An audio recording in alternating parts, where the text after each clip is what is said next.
Hello বন্ধুরা, আজ আমি যে গল্পটা এক্সপ্লেন করব সেটা তোমাদের হৃদয় ছুঁয়ে যাবে।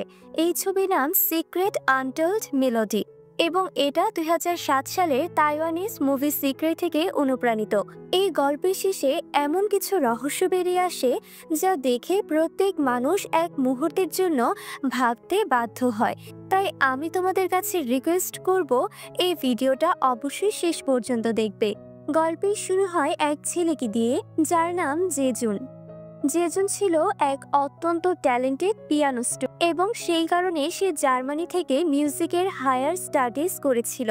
একদিন কিছু লোক সেখানে তার ইন্টারভিউ নিচ্ছিল, কিন্তু ঠিক সেই সময় যে পিয়ানো বাজাতে শুরু করতেই হঠাৎ করে তার বুকে এক অদ্ভুত ব্যথা হতে শুরু করে এবং মুহূর্তের মধ্যে সে স্টেজের উপরে অজ্ঞান হয়ে পড়ে যায়।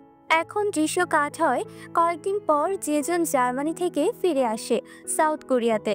তার পরিবারের ছিল শুধু সে আর তার বাবা।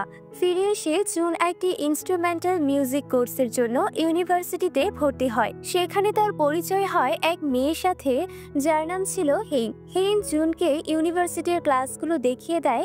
সেই সময়ই হেইন তাকে এক পুরনো বিল্ডিং সম্পর্কে বলে। সে বলে এই বিল্ডিংটা অনেক পুরানো এবং খুব শীঘ্রই এটা ভেঙে নতুন করে তৈরি করা হবে। ঠিক তখনই জুন ওই বিল্ডিং এর ভেতর থেকে পিয়ানো বাজানোর শব্দ শুনে। সে হেইনকে ধন্যবাদ জানিয়ে ভেতরে ঢুকে পড়ে। হাঁটতে হাঁটতে সে অবশেষে পৌঁছে যায় এক পুরানো পিয়ানো রুমে। সেখানে গিয়ে সে দেখে এক মেয়ে পিয়ানোর নিচে কিছু খুঁজছে। জুন তার কাছে গিয়ে বলে, হ্যালো, আমার নাম জুন, তুমি এখানে নিচে কি খুঁজছো? মেয়েটি এক মিষ্টি হাসি দিয়ে বলে, আমার নাম সু। জুন জিজ্ঞাসা করে, কিছুক্ষণ আগে আমি এখান থেকে পিয়ানো বাজানোর শব্দ শুনলাম, এটা কি তুমি বাজাচ্ছিলে? মুখে হাসি নিয়ে সু বলে, হ্যাঁ, ওটা আমি বাজাচ্ছিলাম। তারপর সু জিজ্ঞাসা করে, আমি তো তোমাকে আজ প্রথমবার দেখলাম, তুমি কি নতুন স্টুডেন্ট? জুন বলে, হ্যাঁ, আমি এখানে নতুন এসেছি। আমি ইনস্ট্রুমেন্টাল মিউজিকের জুনিয়র ক্লাসে আছি এবং আজ আমার প্রথম দিন। সু জুনকে বলে যে তারা দুজনেই একই ক্লাসে পড়ে। কথোপকথনের সময় জুন সুয়ের চুল থেকে কিছু সরিয়ে দেয়। সেটা দেখে সুয়ের একটু ভালো লাগে। এরপর তারা একসাথে ক্লাসের দিকে যায়। সেখানে টিচার তাদের পিয়ানোর এক বিখ্যাত কবি চোপিন সম্পর্কে পড়াচ্ছিলেন। ক্লাসের সময় জুন আর সুয়ের মধ্যে ইশারায় ইশারায় অনেক কথা হচ্ছিল, আর জুনকে দেখে সুয়ের মুখে সবসময় এক মিষ্টি হাসি লেগেই থাকতো। ক্লাসের পর জুন সুকে চারপাশে খুঁজতে থাকে, কিন্তু সে কোথাও দেখা যায় না। ঠিক তখনই হঠাৎ সু তার পেছনে এসে দাঁড়ায় আর বলে, তুমি কি আমাকে খুঁজছিলে? জুন লজ্জা পেয়ে বলে, না তো, আমি কেন তোমাকে খুঁজবো? এটা শুনে সু বলে, ওকে বাই, আর সে চলে যেতে থাকে। তখন জুন তাকে থামিয়ে দিয়ে জিজ্ঞাসা করে, রুমে আজ তুমি যে পুরানো পিয়ানোর মিউজিক বাজাচ্ছিলে তার নাম কি? এই কথায় সো তার কাছে এসে হালকা হাসি দিয়ে বলে, ওটা একটা সিক্রেট, আমি তোমাকে সেটা বলতে পারবো না। এটা বলে সু সেখান থেকে চলে যায়। জুন তাকে ডাকতে থাকে, কিন্তু তার ডাকে সাড়া দেয় সু নয়, বরং হেইন। কিছুক্ষণ পর যখন জুন আর সু একসাথে হাঁটছিল, তখন জুনের বন্ধু এসে তাকে বলে একটা কার্ড বেছে নিতে। জুন না ভেবে একটা কার্ড তুলে নেয়। তার বন্ধু কার্ড দেখে বলে, তুমি সম্প্রতি কাউকে প্রথম দেখাতে ভালোবেসে ফেলেছ এবং সেই মেয়েটি তোমার জন্য একইভাবে ফিল করে। এটা শুনে জুন কিছুটা কনফিউজ হয়, কিন্তু তার মুখে ছোট্ট একটা হাসি চলে আসে। পরের ক্লাসে জুন সুকে খুঁজতে থাকে, কিন্তু সে কোথাও দেখা যায় না। এই সময় হেইন ভাবে হয়তো জুন তাকে দেখছে। হেইন জুনকে জিজ্ঞাসা করে, তুমি কি আমাকে খুঁজছো? কারণ হেইন জুনকে পছন্দ করত। রাতে জুন বাড়ি ফিরে আসে, আর এখানে আমরা জানতে পারি যে জুনের বাবা আর কেউ নন, বরং একই কলেজের প্রফেসর। কিন্তু তিনি বাবার মতো না হয়ে এক বন্ধুর মতো জুনের সাথে ব্যবহার করেন। জুন তার বাবাকে জিজ্ঞাসা করে, ফাদার, কলেজের আশেপাশে কি কোনো ভালো জায়গা জানেন? জুনের বাবা সাথে সাথে বলেন, ও আচ্ছা, তাহলে তুমি কোনো মেয়ের সাথে ডেটে যেতে চাইছো? জুন লজ্জা পেয়ে বলে, না, বলতে হবে না যদি না চাও। এতটা পার্সোনাল কেন হচ্ছ? পরের দিন কলেজের ক্লাস চলাকালীন হেইন বারবার জুনের দিকে তাকাচ্ছিল। তাকে এভাবে তাকিয়ে থাকতে দেখে হঠাৎ টিচার বলে উঠলেন, হেইন, তুমি পেছনে কি দেখছো? তারপর তারপর টিচার তাকে একটা প্রশ্ন করলেন, কিন্তু হিন তার উত্তর দিতে পারল না। তখন জুন নিজের খাতায় উত্তর লিখে তাকে দেখায়। সেটা দেখে হিন সঠিক উত্তর বলে দেয়। ক্লাসের পরে হিন জুনের সাহায্যের জন্য তাকে ট্রিট দিতে যাচ্ছিল, কিন্তু তখনই জুন আবার সেই পিয়ানোর বাজানোর শব্দ শুনতে পায়। সে হিনকে বলে পরে চলবো, আর সঙ্গে সঙ্গে সেই জায়গার দিকে ছুটে যায়। সে সরাসরি পুরনো পিয়ানো রুমে পৌঁছে যায়, আর আগেরবারের মতো এবারও সেখানে সুকে পায়। সু মিষ্টি হাসি দিয়ে বলে, কেমন আছো, অনেকদিন পর দেখা হলো। জুন জিজ্ঞাসা করে, তুমি এতদিন ক্লাসে কেন আসছিলে না? সু মজা করে বলে, কেন, তুমি কি আমাকে মিস করছিলে? জুন দেখে সু আর্থার বাইন্ডারের মিউজিক বইটা খুঁজছিল, কিন্তু সেটা সেখানে পায় না।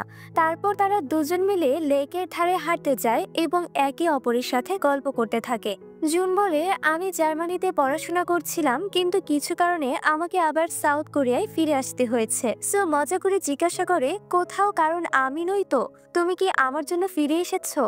জুন হাসতে হাসতে বলে, না, আসলে আমার জন্য জার্মানির ভাষা বুঝতে কষ্ট হচ্ছিল।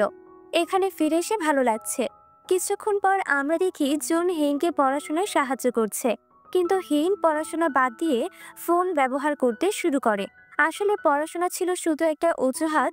হিন আসলে জুনের সাথে সময় কাটাতে এসেছিল। জুন তাকে বলে, আমি এত ব্যস্ত থাকা সত্ত্বেও তোমাকে সাহায্য করছি।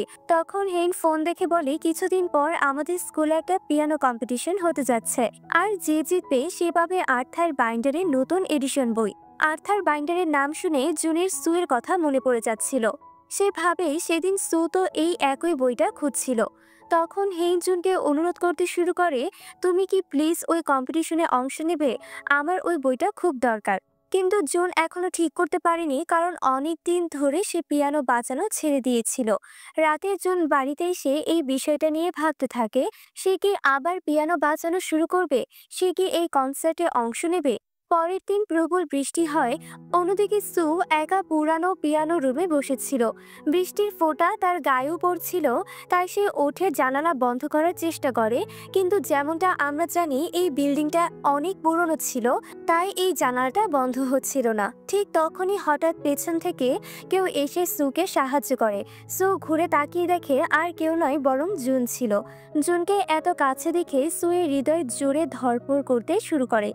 এক মুহূর্তের জন্য সবকিছু থেমে যায়, আর তাদের মাঝে এক অদ্ভুত নীরবতা নেমে আসে। তারপর তারা দুজন জানালার নিচে তাকিয়ে দেখে সেখানে স্টুডেন্টরা নিজের ক্রাশের নাম লিখে রেখেছে। সো হেসে বলে, শুনো, তোমার নামটা লিখে দেই। তারপর আবার বলে, এটা কোনো অলৌকিক ঘটনার কম নয় যে আমরা দুজন একে অপরের সাথে দেখা করেছি। ঠিক তখনই জুনের সেই দুই বন্ধু সেখানে চলে আসে। তারা দেখে জুন কারোর সাথে কথা বলছে। তার এক বন্ধু জানালার পাশে গিয়ে পর্দা সরায়, কিন্তু অবাক করার মতো ব্যাপার হলো, সে সুকে দেখলেও জুন কিছু বলে না। তারপর তারা দুজন সেখান থেকে ফিরে যায়। তাদের চলে যাওয়ার পর জুন সুকে জিজ্ঞাসা করে, তুমি কেন এত ক্লাস মিস করো? তুমি কি আমার কাছ থেকে কিছু লুকাচ্ছ? তারপর একটু ইতস্থ করে বলে, তোমার কি কোনো বয়ফ্রেন্ড আছে? সে মুচকি হেসে বলে, না তো। এটা শুনে জুনের মুখে এক হালকা হাসি ফুটে ওঠে। তারপর তারা দুজন মিলে পিয়ানোতে ডুয়েট বাজাতে শুরু করে। জার্মানি থেকে আসার পর আজ প্রথমবার জুন পিয়ানো ছুঁয়েছিল, কিন্তু আশ্চর্যের বিষয় হলো এবার বাজাতে কোনো অসুবিধা হয়নি। আসলে জুনের পিয়ানো নিয়ে একটা ট্রমা ছিল, আর সেই কারণেই সে পিয়ানো বাজানো ছেড়ে দিয়েছিল। তারপর তারা দুজন একসাথে সাইকেল রাইডে বের হয়। সো তাকে একটা সিডি স্টোরে নিয়ে যায়। সে বলে, এই জায়গাটা আমার খুব পছন্দ, আমি প্রায়ই এখানে আসি। সেখানে তারা দুজন একটা ছোট্ট খেলা খেলে। খেলার নিয়ম ছিল যে তারা দুজন নিজেদের পছন্দ মতো একটা করে সিডি বেছে নেবে এবং তারপর একে অপরের সাথে একটা এক্সচেঞ্জ করবে। তারা দুজন নিজের সিডি বেছে নেয় এবং এক্সচেঞ্জ করার পর অবাক হয়ে দেখে তারা দুজনেই একই সিডি বেছে নিয়েছে। সে মুহূর্ত তাদের মধ্যে এক বিশেষ সংযোগ অনুভূত হয়। পুরো দিনটা তারা একে অপরের সাথে কাটায়। রাতে জুন সুকে তার বাড়ি পর্যন্ত পৌঁছে দেয়। সু সামনে সবুজ রঙের গেট দেখিয়ে বলে, এটা আমার বাড়ি। জুন বলে, তাহলে আমি তোমাকে আরেকটু সামনে গিয়ে দেই। কিন্তু সু সঙ্গে সঙ্গে না বলে দেয়। সে বলে, যদি আমার মা আমাকে কোনো ছেলের সাথে দেখে ফেলেন তাহলে হাজারটা প্রশ্ন করবেন। দুজনে হালকা হাসি দিয়ে একে অপরকে বাই বলে। সু চলে যেতে থাকে। ঠিক তখনই জুন তাকে থামিয়ে দিয়ে বলে, তুমি কি আমাকে তোমার নাম্বার দেবে? কিন্তু সু তখন বলে, আমি ফোন ব্যবহার করি না। এটা শুনে জুন এক মুহূর্তের জন্য একেবারে অবাক হয়ে যায়। সে ভাবতে থাকে আজকের যুগে এখনো কেউ আছে যে ফোন ব্যবহার করে না। আর এই কারণেই সে বুঝতে পারে সো একেবারেই অন্যরকম এবং সম্ভবত এই ভিন্নতাই জুনকে তার এতটা কাছাকাছি নিয়ে এসেছে। এখন জুন বাড়ি ফেরার পথে ছিল, কিন্তু হঠাৎ তার মনে পড়ে যায় যে সে তো সিডিটা সুকে দিতে ভুলেই গেছে। সে সঙ্গে সঙ্গে ফিরে আসে, কিন্তু ততক্ষণ সু তার বাড়ির দিকে ঢুকে গেছে। জুন ভাবে ঠিক আছে, আমি এটা কাল ওকে দিয়ে দেব, আর তারপর ফিরে যায়। কিন্তু তখন আমরা দেখি সু কোনো কারণে দৌড়ে রাস্তায় বেরিয়ে যাচ্ছে। এদিকে বাড়ি ফিরে জুন প্রথমবার একা পিয়ানো বাজানোর সাহস করে। সে মন থেকে এক নরম সুর তোলে এবং সেই সুর যেন তার নিজের অনুভূতির সঙ্গে মিশে যায়। তার বাবা এসে অবাক হয়ে বলে, জুন, তুমি আর পিয়ানো, এটা কিভাবে হলো? কিছুদিন আগে তো তুমি পিয়ানোর নাম শুনে রেগে যেতে, আর আজ নিজে থেকে এটা বাজাচ্ছ। তার বাবা ভাবে নিশ্চয়ই কোনো মেয়ে তার জীবনে এসেছে, এবং তখন সে জুনকে 2টা কনসার্টের টিকিট দেয় এবং বলে এই ফ্রাইডেতে তোমার মায়ের কনসার্ট আছে। অনেক কষ্টে আমি 2টা টিকিট জোগাড় করেছি, তোমার গার্লফ্রেন্ডকে নিয়ে যাও। এখানে আরেকটা সত্য সামনে আসে, জুনের মা কোরিয়ার এক অত্যন্ত বিখ্যাত পিয়ানিস্ট। কিন্তু যখন জুন ছোট ছিল তখন তার বাবা মায়ের ডিভোর্স হয়ে যায়। তার মা নিজের স্বপ্নের পেছনে ছুটতে গিয়ে জুনের থেকে দূরে চলে যায়। জুন মায়ের জন্য মন থেকে ভীষণভাবে কষ্ট পেত এবং সেই কষ্টই পিয়ানোর সঙ্গে তার সম্পর্ক ছিন্ন করেছিল। তখন থেকেই সে পিয়ানো বাজাতে পছন্দ করত না। পরের সকালে সু তার মায়ের সঙ্গে বাড়ির কাজে সাহায্য করছিল। সে খুব খুশি লাগছিল। তার মুখের হাসি দেখে তার মা বুঝে যায় নিশ্চয়ই কোনো ছেলে আছে।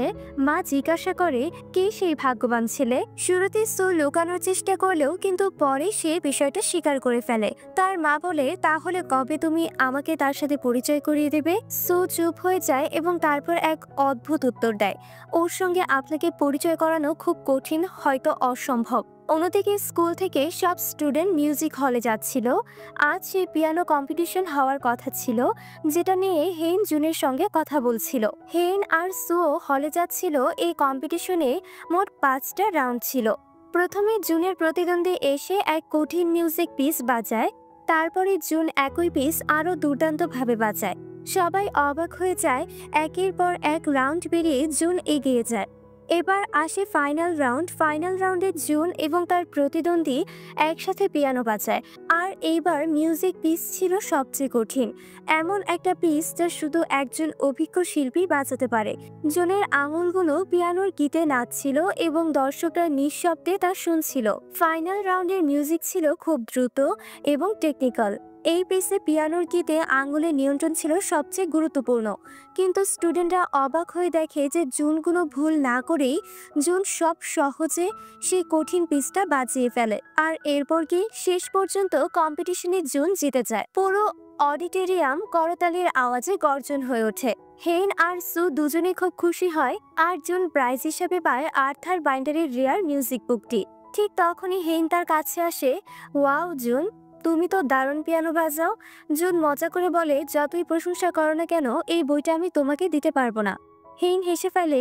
দূর থেকে সু এই সব কিছু দেখছিল। জুন আর হেইনকে একসাথে হাসতে দেখে তার ভালো লাগে না, তাই সে সেখান থেকে চলে যায়। কিছুক্ষণ পর জুন সেই পুরানো পিয়ানো রুমে এসে সুয়ের জন্য অপেক্ষা করছিল। সে জানতো এই কম্পিটিশনে সে শুধু বইটা সুকে দেওয়ার জন্যই জিতেছে। কিন্তু সময় গড়াতে থাকে, সন্ধ্যা হয়ে রাত হয়ে যায়, তবুও সু আসে না। উদাস হয়ে জুন বাড়ি ফিরে যায়। আর মুখের বিষণ্ণতা দেখে তার বাবা জিজ্ঞাসা করেন, কি হয়েছে বাবা, তোমার মুখ এত গোমরা কেন? কিন্তু জুন কিছু বলে না, কোনো উত্তরও দেয় না। পরের দিন আমরা দেখি সু সেই পিয়ানো রুমের জানালার পাশে বসে আছে। সে নিচে তাকিয়ে দেখে সেখানে লেখা আছে, আই মিস ইউ সু, যা কয়েকদিন আগে জুন লিখেছিল। ঠিক তখনই সু দেখে নিচে জুন দাঁড়িয়ে আছে। তার কাছে হেইন এসে বলে, আমার সাথে সাইকেলে চলো। কিন্তু জুন এবার না করে দেয়, সরি, আজ আমার একটু কাজ আছে। হেইন বলে, ঠিক আছে, আজ মাফ করলাম, কিন্তু পরের বার তোমাকে যেতেই হবে। এমন সময় সু নিচে নেমে আসে, মজা করে বলে, ওয়াহ ভাই, মেয়েরা তো তোমার চারপাশেই ঘুরছে। কিন্তু জুন রেগে যায় এবং কিছু বলে না। সো জিজ্ঞাসা করে, কি হয়েছে? জুন বলে, কাল তুমি কোথায় উধাও হয়ে গিয়েছিলে? আমি তোমাকে সব জায়গায় খুঁজেছিলাম। সো দুঃখ প্রকাশ করে বলে, সরি, কাল বাড়িতে কিছু জরুরি কাজ এসে গিয়েছিল, তাই না বলে চলে গিয়েছিলাম। ঠিক তখন জুন তার জেতা আর্থার বাইন্ডার বইটা সুকে দিয়ে দেয় এবং বলে, খুলে দেখো। সো বইয়ের শেষ পৃষ্ঠায় দেখে সেখানে লেখা আছে জুনের ফোন নাম্বার। সু খুশি হয়ে যায় এবং বুঝে ফেলে জুন এই কম্পিটিশন শুধুমাত্র তার জন্যই জিতেছিল।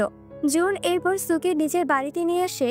সু জিজ্ঞাসা করে, তোমার বাবা কখন আসবেন? জুন বলে, আজ তার অনেকগুলো মিটিং আছে, তিনি দেরি করে আসবেন। ঠিক তখন সু বাড়ির ফটো ফ্রেমে কিছু দেখে চমকে ওঠে, কারণ সে বুঝতে পারে জুনের বাবা আর কেউ নয়, তাদের স্কুলের প্রফেসর। জুন এরপর সুয়ের জন্য নিজের স্পেশাল ইতালিয়ান খাবার রান্না করে। সু হাসি মুখে বলে, খাবারটা দারুণ সুস্বাদু। লাঞ্চের পর সু তাকে মনে করিয়ে দেয়, তুমি সেদিন জিজ্ঞাসা করেছিলে না আমি পুরনো পিয়ানো রুমে কি বাজাচ্ছিলাম, চলো আজ তোমাকে শিখিয়ে দিচ্ছি। সে জুনকে নিয়ে তার বাড়ির পিয়ানোতে একটা মেডেলি বাজায় এবং তাকে শেখায়। তবে সাথে সাথে একটা রিকোয়েস্টও করে, এটা কখনো ভুলেও ওই পুরনো পিয়ানো রুমে বাজিও না। সেদিন তারা দুজন অনেকটা সময় একে অপরের সাথে কাটায়, একে অপরের সঙ্গে অনেক গল্প করে এবং খুব খুশি ছিল। তারা দুজনই নিজেদের সময়টা দারুণভাবে উপভোগ করছিল, আর সেই অনুভূতিটা ছিল ভীষণ বিশেষ। রাতে তারা দুজনে বাইরে চাঁদের আলোয় বসেছিল এবং এমন এক মুহূর্তে তৈরি হয় যেখানে তারা দুজন একে অপরকে কিস করে, যা তাদের দুই হৃদয়কে চিরদিনের জন্য বেঁধে দেয়। কিছুক্ষণ পর জুন সুকে সাইকেলে করে বাড়ি পৌঁছে দিচ্ছিল। সু তার পিঠে মাথা রেখে চোখ বন্ধ করে শুয়েছিল। তার মুখে এক শান্তির ছাপ ছিল, যেন রাতটা শুধু তাদের দুজনের জন্যই তৈরি হয়েছে। সুয়ের বাড়িতে পৌঁছে জুন তাকে একটি টিকিট দেয় এবং বলে, আগামীকাল বিকাল 5টায় আমি তোমার স্কুলের বাইরে অপেক্ষা করব, আমরা একসাথে কনসার্টে যাব। পরের দিন জুন বিকালে 5টা থেকে স্কুলের বাইরে অপেক্ষা করছিল, কিন্তু সময় কেটে গেল 6টা, তারপর 7টা, তবুও সু আসে না। জুন ভীষণ মন খারাপ করে। ঠিক তখনই বৃষ্টি শুরু হয়। বৃষ্টিতে ভিজে সে চলে যেতে থাকে। এমন সময় হেইন ছাতা নিয়ে আসে এবং জিজ্ঞাসা করে, জুন কি হয়েছে? কিন্তু জুন কিছুই বলে না। সে একাই তার মায়ের কনসার্টে চলে যায়। সে তার মায়ের সঙ্গে দেখা করে এবং অনেকক্ষণ ধরে কথা বলে। জুন বলে, পিয়ানো পোয়েট আর্থার বাইন্ডারও এক মেয়েকে ভালোবাসতেন, কিন্তু মা, আপনার হয়তো কেবল পিয়ানোর প্রতি ভালোবাসা আছে। তার চোখে ভালোবাসা আর হতাশ দুটোই ফুটে ওঠে। রাতে বাড়ি ফিরে জুন তার ফোন চেক করে যদি সু তার কোনো কল বা মেসেজ করে থাকে, কিন্তু না, কোনো কল নেই আর মেসেজও নয়। এটা দেখে তার খুবই খারাপ লাগে। পরের দিন স্কুলে সু ছিল না। হেইন জুনের কাছে এসে বলে, আজ সিনেমা দেখতে চলো। জুন জিজ্ঞাসা করে, তোমার কাছে কি সুর নাম্বার আছে? হেইন অবাক হয়ে বলে, সু কে? আমি তো কোনো সুকে চিনি না। এটা শুনে জুন ভীষণ অবাক হয়ে যায়।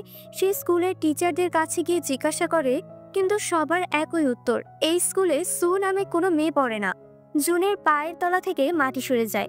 সে পুরোপুরি অবাক আর হতবাক হয়ে যায়। সু যাকে সে চিনত, প্রতিদিন স্কুলে দেখত, যার সাথে এত সময় কাটিয়েছে, সে আসলে কে? জুন সঙ্গে সঙ্গে সুয়ের বাড়িতে যায়। ডোরবেল বারবার বাজায়, কিন্তু কোনো উত্তরই আসে না। পরের দিন জুন আর হেইন অর্কেস্ট্রা প্র্যাকটিস করছিল। হেইন জিজ্ঞাসা করে, তুমি কি স্কুলে কাউকে পছন্দ করো? জুন আস্তে করে বলে, হ্যাঁ, এক মেয়ে আছে যাকে আমি খুব পছন্দ করি। হেইন সেটা শুনে ভুল বুঝে, ভাবে জুন তার কথাই বলছে। কিছুক্ষণ পর জুন একা বসে মিউজিক শুনছিল। ঠিক তখন হেইন এসে তার পাশে বসে। হেইন বলে, আমিও তোমার জন্য একইভাবে ফিল করি। তারপর হেইন তাকে কিস করে, কিন্তু ঠিক তখনই জুনের চোখের বাইরে পড়ে। সে দেখে সু বাইরে দাঁড়িয়ে আছে। সু জুন আর হেইনকে একসাথে দেখে সেখান থেকে চলে যায়। জুন তার পেছনে ছুটে যায়। পথে বারবার ডাকতে থাকে, কিন্তু সু থামে না। অবশেষে অনেক কষ্টে জুন তাকে থামায়। আমরা দেখি সু কাঁদছে, চোখ ভরা অশ্রু নিয়ে। সু বলে, আমি যা দেখেছি সব মিথ্যা, তাই না? তার কণ্ঠে এক ভাঙা আশা আর অস্থিরতা লুকিয়েছিল। জুন তাকে বোঝানোর জন্য প্রাণপণ চেষ্টা করে যায় সে যা দেখেছে তা সত্যি নয়। ঠিক তখনই সু বলে, আমি স্কুল থেকে ড্রপ আউট করছি। এটা শুনে জুন অবাক হয়ে বলে, সে বলে, কেন? তুমি আমার কাছ থেকে সত্যি কেন লুকাচ্ছ? প্লিজ বলো। জুন বলে, আমি তোমার ব্যাপারে মিউজিক ডিপার্টমেন্টেও জিজ্ঞাসা করেছি, কিন্তু তারা বলেছে সু নামে কোনো মেয়ে স্কুলে নেই। তাহলে কি তোমার নামও মিথ্যা? সু বলে, সেদিন আমি কনসার্টে যেতে চেয়েছিলাম জুন, কিন্তু এমন কিছু হয়েছিল যে আমি চাইলেও যেতে পারিনি। তার কথা শেষ হওয়ার আগেই হেইন এসে যায়, যে জুনকে খুঁজছিল।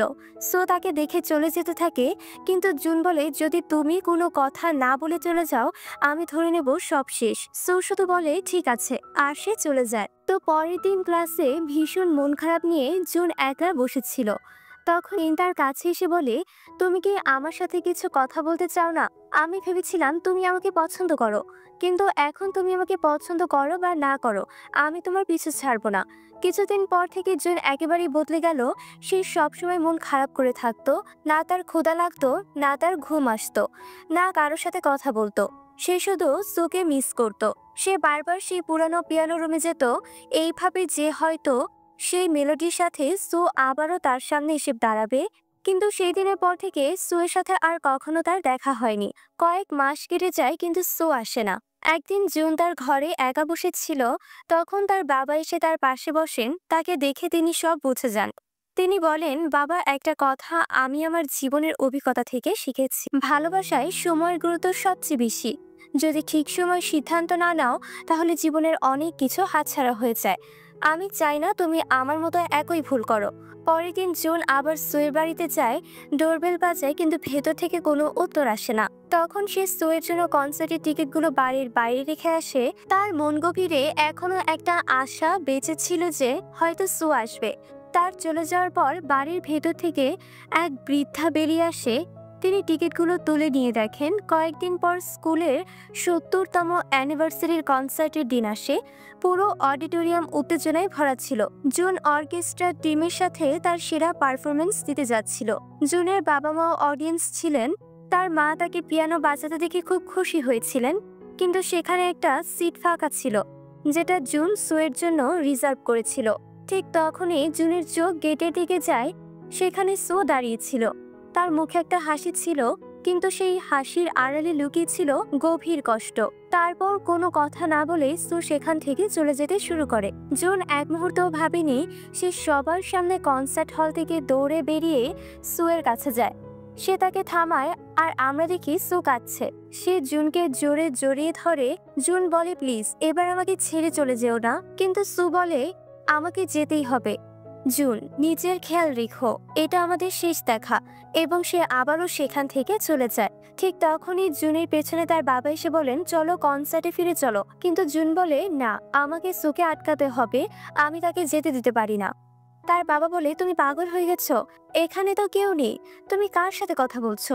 এই কথা শুনে জুন পুরো টক্কর খায়। তার মাথায় যেন সব মুহূর্তগুলো মনে হতে থাকে। স্কুলের প্রথম দিন যখন সে সুকে ডাকছিল, তখন হেইন তার ডাকের জবাব দিয়েছিল, কারণ আসলে সেখানে সু ছিলই না।